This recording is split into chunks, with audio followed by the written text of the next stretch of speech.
If you had 1 hour to sit down and have a conversation with Joanna the medium, who's also a psychic, and ask any of your deep burning questions, whether it's questions for yourself or for a family member, or perhaps something about the cosmos or the nature of reality and life itself, or maybe you wonder about aliens and UFOs.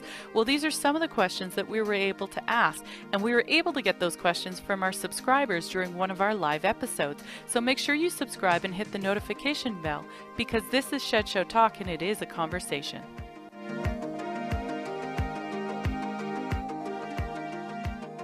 Welcome to Shed Show Talk. My name is Beth and Paul is on the line with us. And today I would like to introduce you to Joanna. She is a transcendental human being. She's held roles as a psychic, a medium. She hears voices and she translates that for people in order to empower them to find their identity and purpose. And today we have a lot of questions for Joanna. She's been a pleasure to speak with, and I'd like her to say hello. Joanna, are you there? Hello, thank you so much for having me, Beth. And hello, Paul. Nice to see you. Hi. Okay, we have a lot of questions for you, and we do have some people who will be asking questions live on the chat below. So a quick hello to them and let them know to subscribe and make sure that their comments are there, because Paul will be checking them throughout this interview. So I'm going to start with a question, and Paul has a question, and I know discussion is going to take off from there. It's going to get transcendental, people. So my question for you is, I have a twofold question. I should clarify that. The first part is, when you're 6 years old and you asked yourself the question, God, why am I here? That makes me want to cry. Yeah. Yeah, that question really stood out to me when I heard you talking about that in one of your videos. Has that answer come to you today? That answer actually came to me many, many years later, and it actually wasn't that long ago. It was probably about 10 or 15 years ago when I was first aware that I was fascinated with the human mind, and I was always drawn to people and people telling me their secrets. Now, not necessarily bad things, but just things, very personal things about them. And I've always been fascinated in an aspect of psychology. The only thing that was missing for me is that the traditional psychology, there was something missing, and I couldn't quite understand what it was. Once I became aware of the subconscious mind through hypnotherapy and training, it became very apparent to me that my work, but my passion, and therefore my work, I suppose, is truly to understand the human condition. And by understanding the human condition, having knowledge around that and helping people get through so they can truly be who they're meant to be, which is potentials.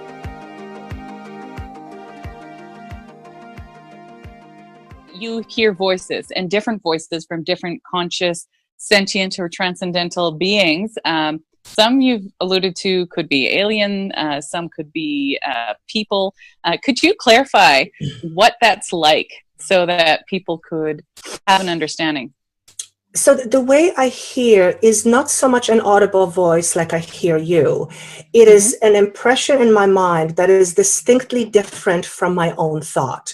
It comes to me either in a male or female form, depending who I'm speaking with. So for example, if I am speaking with a loved one, generally I will get a feel whether it's a male or female, and then a voice will follow that will be distinctly different than mine, not only in the way it sounds, but also the dialect will be completely different.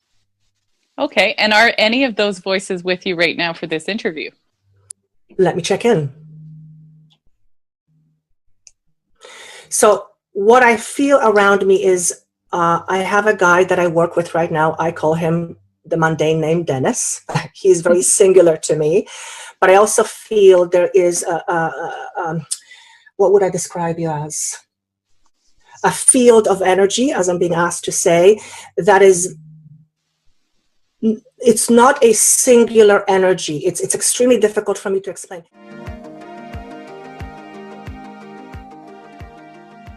I see over 35,000 subscribers and you do readings. So it sounds like you've been particularly active. Has it been since 2015? With my readings or mediumship, yes, 2015, 2014, 2015, yes.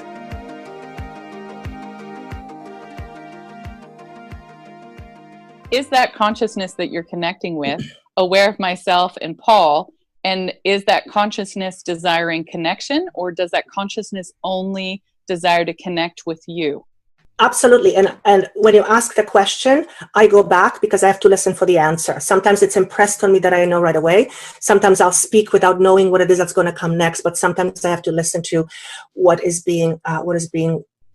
wanting to come through.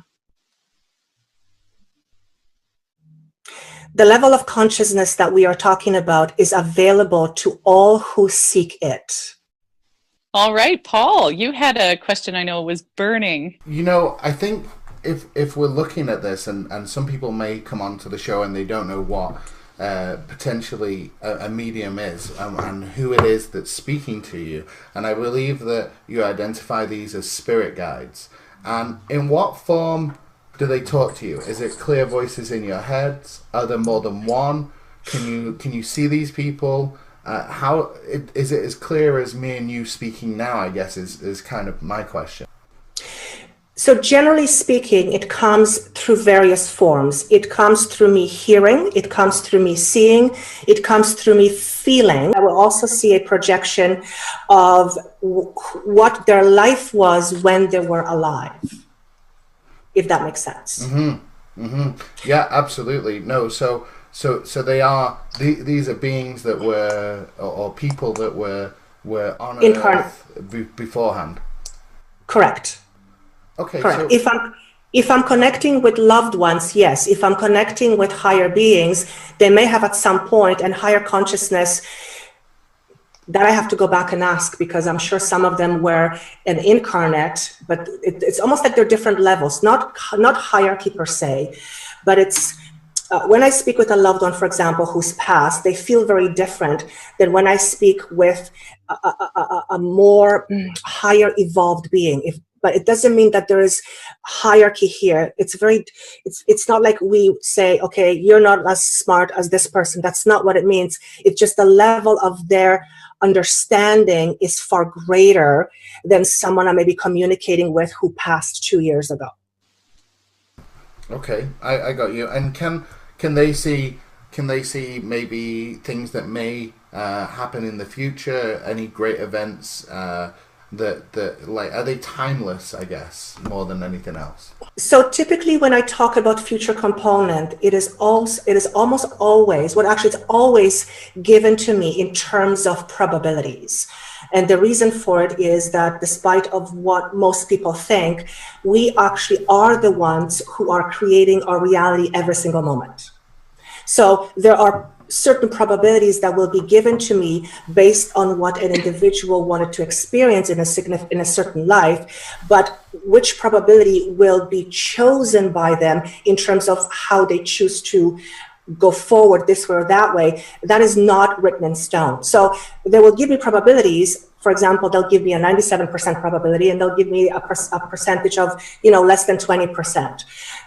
There is always a chance that a person will take the lesser probability, but chances are they'll move towards the higher probability, if that makes sense.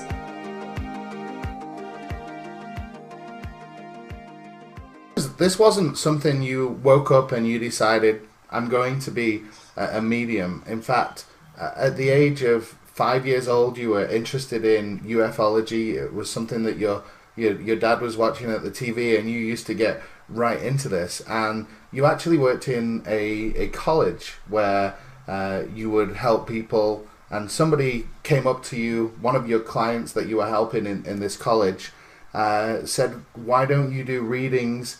And you were like, what? What do you mean, why don't I do readings? And they actually told you to then become a psychic, or they told you to go and try one of these psychic fairs. And you actually reluctantly, you called them up. It was that weekend, if I'm not mistaken. They had one table available, and you took it. And the fair was amazing. So that was kind of your first real thrust into what it is that you're doing today. And I think it took you by surprise more than was any kind of a planned journey down this road, hey? Not only did it take me by surprise, but I don't think anybody in the right mind would wake up and say, I want to be a medium. And there's many reasons for it. Number one, the level of vulnerability that I have to expose myself through or put myself through is quite astounding, because half the time, particularly when I was doing this at the beginning, I didn't know if this was coming, that was something from someplace, or I thought, or maybe I was losing my freaking mind. I didn't know. And because I didn't have a lot of faith in myself, and I came from being a very broken person, cultivating that trust was really what I needed to work for and that took a long time. So to wake up one day and say, I want to be a medium, that's something that I don't think too many people would choose to do, to be honest.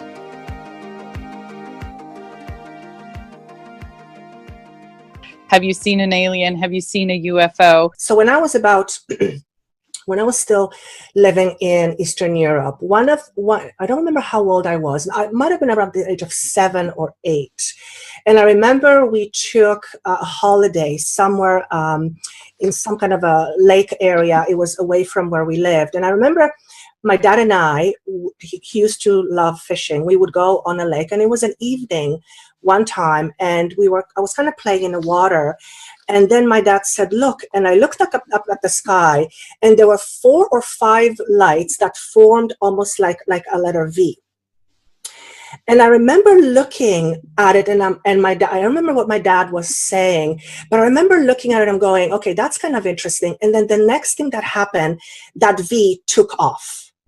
And I thought, so that was my very first real experience of something that I would consider being out of the ordinary.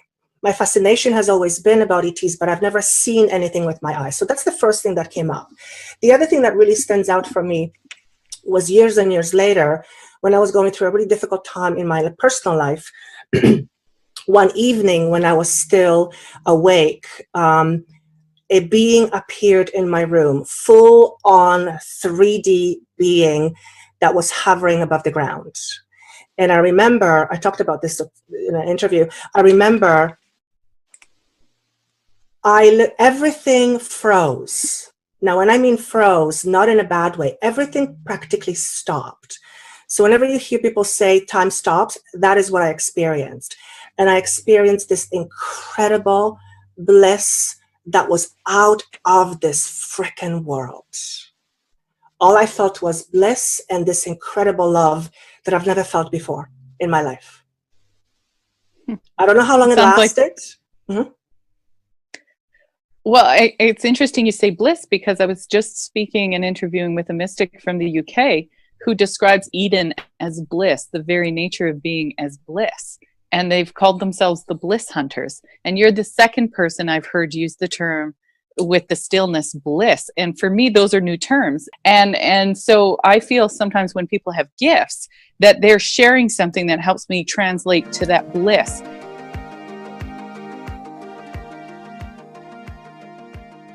And so one of the things we had talked about before this interview is that you want people to know who they are.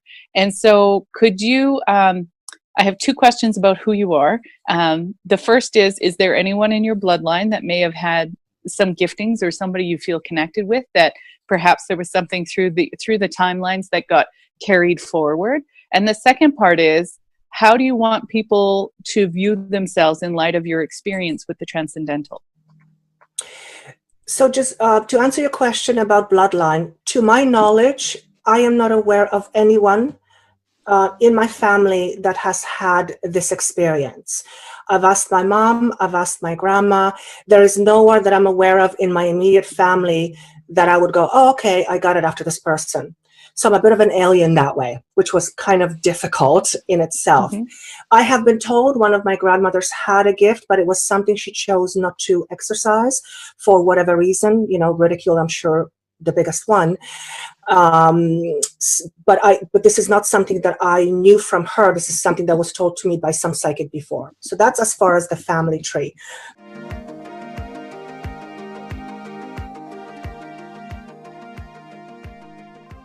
So what I'm being asked to say, and this is where it gets very interesting, because at half the time I don't know what the hell I'm saying. Beings are pure potentials, And you can think of pure potential as a beam of light. That is what I'm being asked to say. One of the things that I was told not that long ago is, on a mundane level, if we were to extract a human being into the minute component, the smallest one would be an atom. An atom is a source of energy. So by that very nature, we are made of pure energy. And so you use your gift then to extract or help people to identify their energy. Am I understanding that correctly? Is that what mediumship is for you? So mediumship, let me see, I'm going to answer this. Mediumship is really, me being a medium, I'm really a tool. And through this tool called Joanna, information flows. So that is the mediumship part. So my job, if you will, is to connect the unseen with the seen for the purpose of growth and enlightenment. Does that help? Yeah, it does. I think we're tipping on things where sometimes words are a little difficult to utilize because there's concepts. If we communicated, for example, as light being to light being, we wouldn't be slowing it down into the bit rate that's required to process it through our consciousness and outer mouth, which is a mechanical process.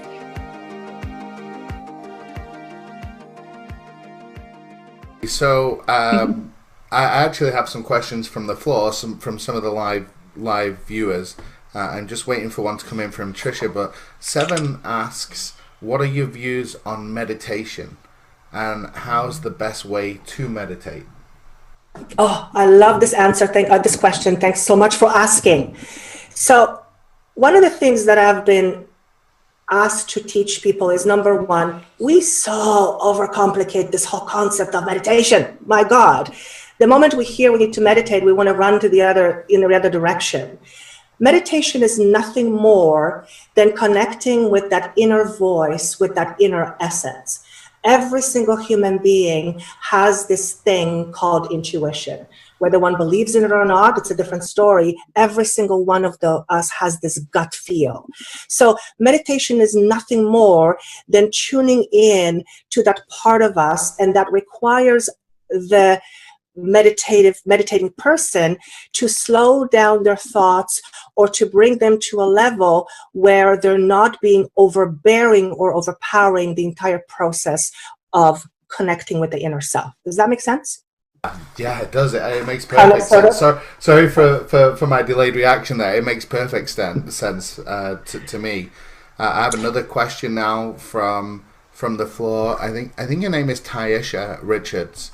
And she's asking more of a personal question to herself, and she says, I want to leave my job so bad, and I want to become an entrepreneur. I really want to find out which direction shall I go into. That was a pretty personal question. So she's asking you if she should leave her job and move on to other things. I'm already scanning her, and they're showing me. This is very interesting, and I get this so often, and this is one of my biggest moments, because I always hope that this moment is going to be something that someone can take and really think about. There is no should. That doesn't exist. Our purpose is to simply create. And it is up to us to create based on what we want. So when she asks the question, should I? There is no answer, because that is up to her. The very fact that she's asking suggests that where she's at, she's no longer feeling aligned. Mm-hmm. Mm-hmm. So the next question to ask herself would be, what is it that I want to experience next? Right, so like it's almost the answer. The answer would be from within herself. And Seven said, "What a beautiful and powerful answer, and what an amazing lady you are, and thank you." That was from the original question about meditation. I was just going to say, I hope that helps the person who asked the question about a job. But one of my things that is really, really important for me to teach, not to teach, that's a stupid word, to evoke or to help people realize is that We are here simply to experience. Yes, we come with certain gifts, we come with certain essentials, we come with certain skills, but it is truly up to us to experience what it is that we want. So when someone asks me, what should I do? My guide always goes back and says, what do you want to do? And that's when people get scared, because then all of a sudden there is this thing called self-responsibility. Wow. Right? Yeah. I'm huge on that. I'm huge on that, because it's responsibility is a big word. It's about knowing, it's about accountability. We have the choice to experience anything we want. Now, I'm not talking about jumping off the plane because we can fly. That's not what I'm talking about. But there is basically no limits other than the limits we put on ourselves. And my job is to teach that our limits are simply concepts that we have learned. And if they have been learned, they can also be unlearned. Wow, that is so. I mean, my response would be is that you really have to follow your heart in terms of if you're just not happy there at all. I would always move on, and if you've got a great idea, then you could always start it off small. Hey, Joanna, rather than jumping straight out of what's given her stability, what may be putting food on the table for her right now, you don't have to always put all of yourself into one thing. You can put a bit of yourself into it and kind of test the water, which will probably help to see if that's going to be a successful venture or not. Do some I don't know, market testing from a non-medium answer for myself, but you say we're all intuitive, so maybe that's the spirits talking to me, who knows. But I have a question directly relating to UFOs. You've expressed an interest in the subject from being 5 years old, and what I want to know is why haven't we had that definitive moment where, you know, somebody like me has got an alien sat next to them and the audience are asking questions and that communication? Why haven't we had that contact, that absolute definitive, we're here, this is proved beyond any reasonable doubt? One of the answers that's coming to me is that we have had plenty of factual experiences that have been supported by evidence. So that's one answer that's coming in. The other answer that's coming in is that humanity as a whole is not ready to experience a more evolved way of being. And the beings who come to our plane often come with the purpose of wanting us to, it's not wanting us, go back please. It's for the purpose of enlightenment. So for example, what he's really saying here is, these beings come with a level of technology we have no concept of. And if we were to have that available, our consciousness is not ready to use that technology without killing ourselves off. Okay, so I guess my next question is some of the technology that we're seeing that is here on Earth today, and very, very what would appear to be so futuristic, but it's in the now. Has that technology been kind of implemented on this world by them? Have they got contact with, for instance, some of our representatives, although they don't represent a lot of people, but the representatives that would be in power today? So the presidents, these multinational corporations, and maybe even Hollywood. Hollywood just releases movie after movie on aliens and UFOs and all sorts of stuff. So are they preparing us for that contact? Is that what we're seeing, or is the technology just purely developed by man without that kind of interaction? So what I'm being shown is an image of a baby being born with a certain gift. And this image is supposed to say that there are humans coming into this world who have, in fact, a higher level of understanding that will eventually translate itself into technological finding.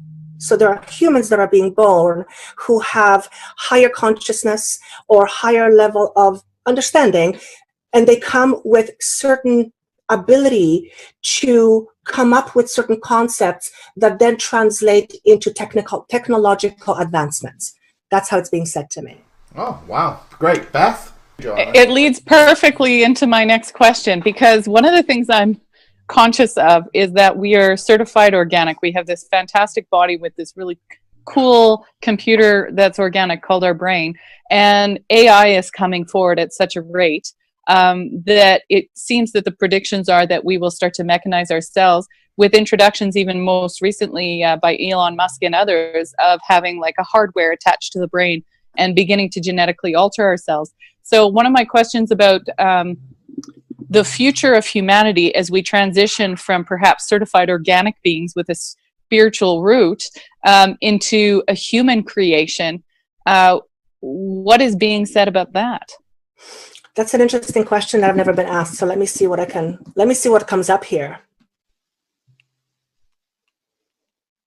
He says, what you're talking about is an experiment of a soul entering a body that is vastly different than the one you are used to.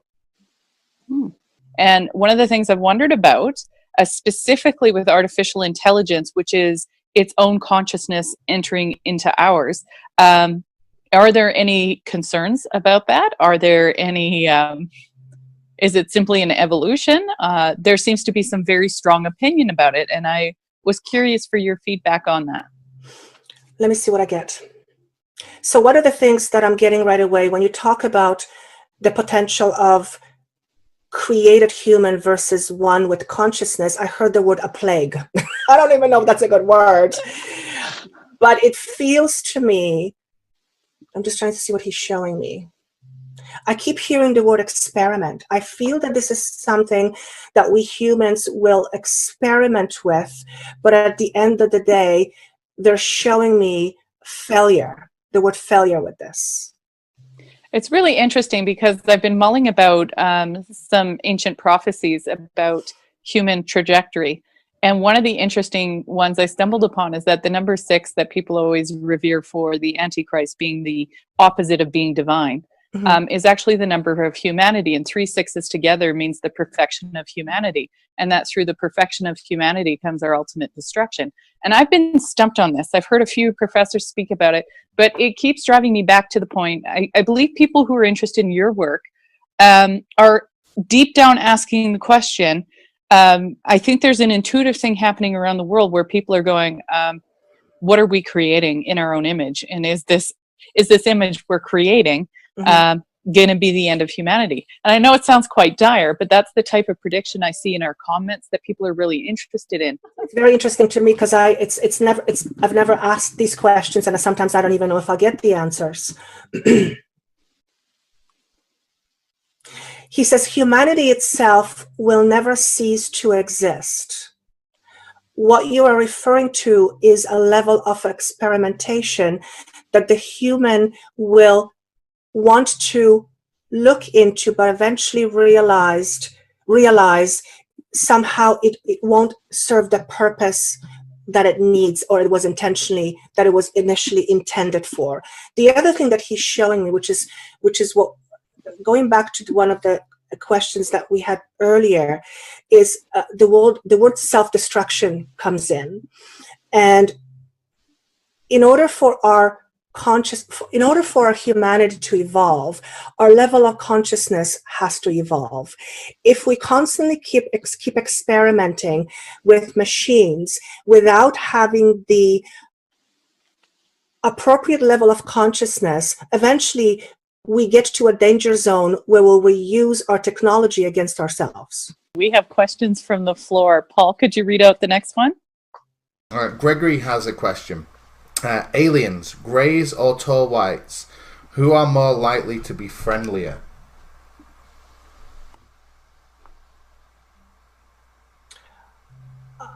For some reason, I don't like the term tall whites, but I will take that because I have no other term to use it.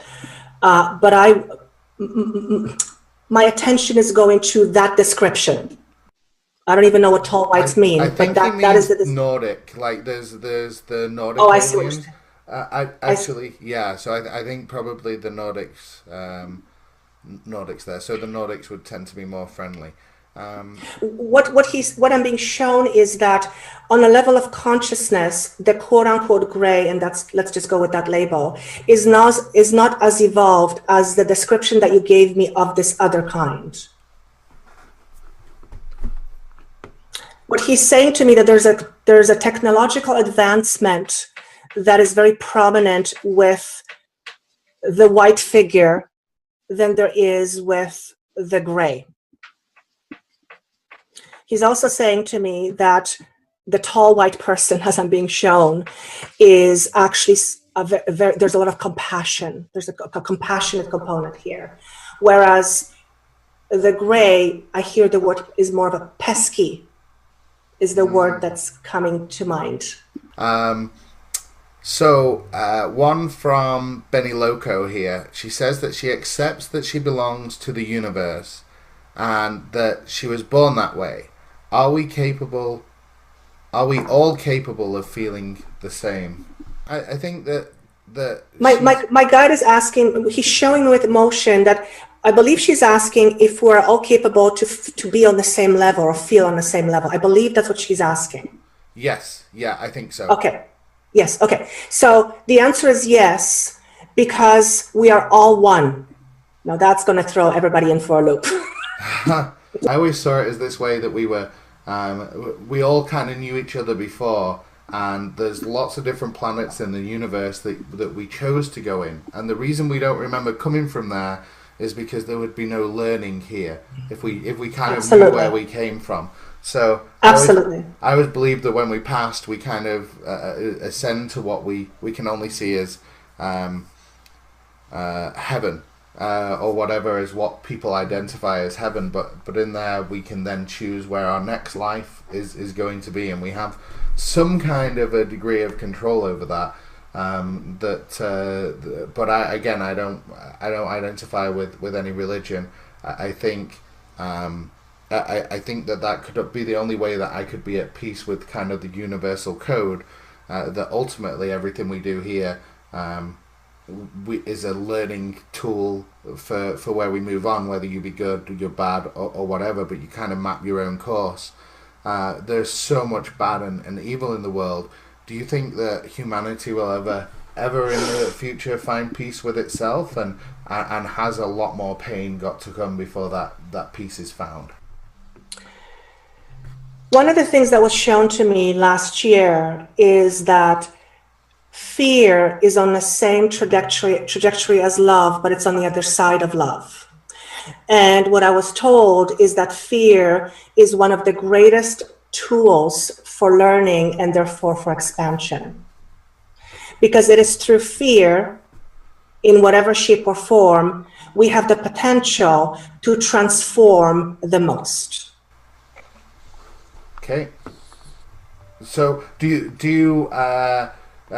your spirit guides ever see are we going to see World War III? I mean, with all of the stuff that's going on in the world with North Korea and Russia and the US and pretty much every country out there that can throw stones it seems to be throwing stones in one way or another. Are we going, in your opinion, are we going to see a war on the likes of World War I or II, or the great empire wars of humanity's past? It seems like we repeat history time and time again. And if we are, what will that look like? What actually he was saying when you were talking to me, he said, you are already experiencing World War III, for everybody hates each other. I'm going to completely accept that answer. It seems like everybody is or the vocal minority, as I like to call them, the people in power that we vote into power, seem hellbent on not just being able to do good for humanity, but to argue amongst themselves. And it's such a shame to see the human race go down that path. And I would say that if you look at it, there is already a world war. It's on a huge scale. And this is what this is what I'm being asked to say. And this is probably one of the most important things that I will ever hope to evoke, as far as helping people understand. Our peace in the world stems from only one place within an individual. And if each individual finds peace within him or herself, the thing as a word will not exist.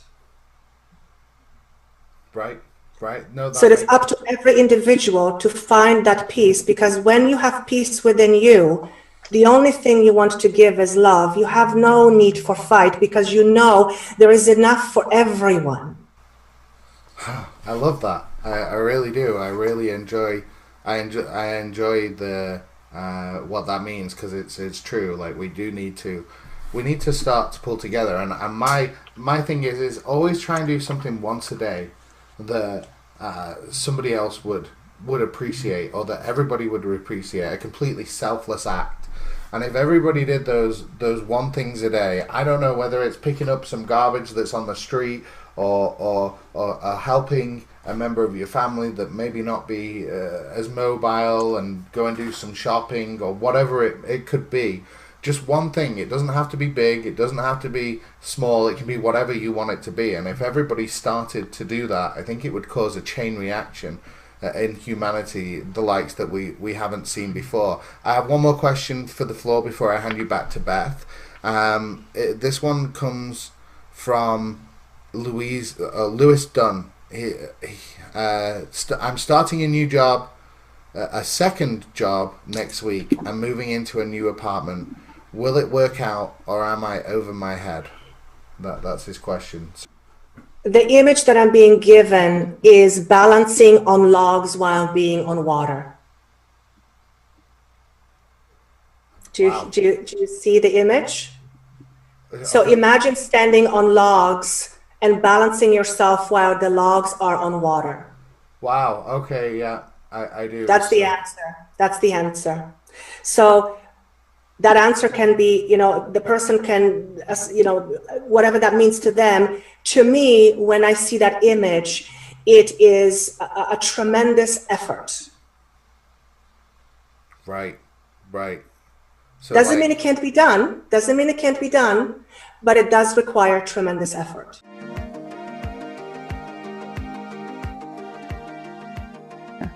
When I do this is because I offer my vehicle to be a source of information that will potentially help. And I don't look for anything in return, because what I do is what I enjoy. So there's nothing you have to do. All you can do is, if you feel this is going to be helpful to those who will listen, and somebody will listen and say, I'm going to meditate because I'm going to find peace. And they find peace within, and then they'll tell that to their friends. Can you imagine what that can do? I want to share an experience that I had earlier this year. I was in a meditation, because I have to meditate in order to do my work. Otherwise, my brain is too busy, because I'm very logical. I'm actually overly logical, believe it or not. And I remember having this meditation. At one point, I don't know where I went, but I experienced this love coming towards me that I broke down to tears, and I went down on my knees. And I said out loud, what am I feeling? And what I heard was, this is truly who you are. And you are experiencing only 20% of that possibility, because your body is not designed to handle the rest. And if I could keep 2% of that, I would probably be literally feeling like I'm a bird. Wow. And what was told to me, that is our source. That's who we truly are. It's beyond my ability to be able to say it in a way that's meaningful. The only way I can say that it literally brought me down to my knees. I don't even know how to wrap up this show. Would you ever be open to having another conversation? Could we meet again? Yes, absolutely. All right. I'd love it. Hey, Joanna. I think I'm gonna be. I'd love to stay in contact and follow your journey. Pleasure. You also have a YouTube channel, Joanna the Medium. I've got your website up here, and your followers are really building. Hey, I think you're about 36,000 subscribers now. Beth, I'm going to pass it over to you to close this off. Joanna, it's been an absolute pleasure having you here. I hope that we can arrange again to talk maybe soon. Hopefully Beth will edit this out to hide the way that I muted my microphone once or twice in it. I apologise to all the viewers. I was just trying to stop echoes and stuff like that. But I'm going to pass you guys back to Beth. Thank you from the bottom of my heart, Joanna. It's been great having this conversation, and I'm sure that we could just go on for hours and hours. But I digress, and I'm going to pass this back to Beth. Thanks, Joanna. Thank you for joining the conversation with myself, Beth, and Paul, and Shed Show Talk. And we'd like to have another conversation again sometime. I would love to. Thank you so much for having me. This has been absolutely my honor and my pleasure. And I do look forward to doing this again, because this is actually what's exciting for me. Okay, excellent. Thank you. Thank you so much.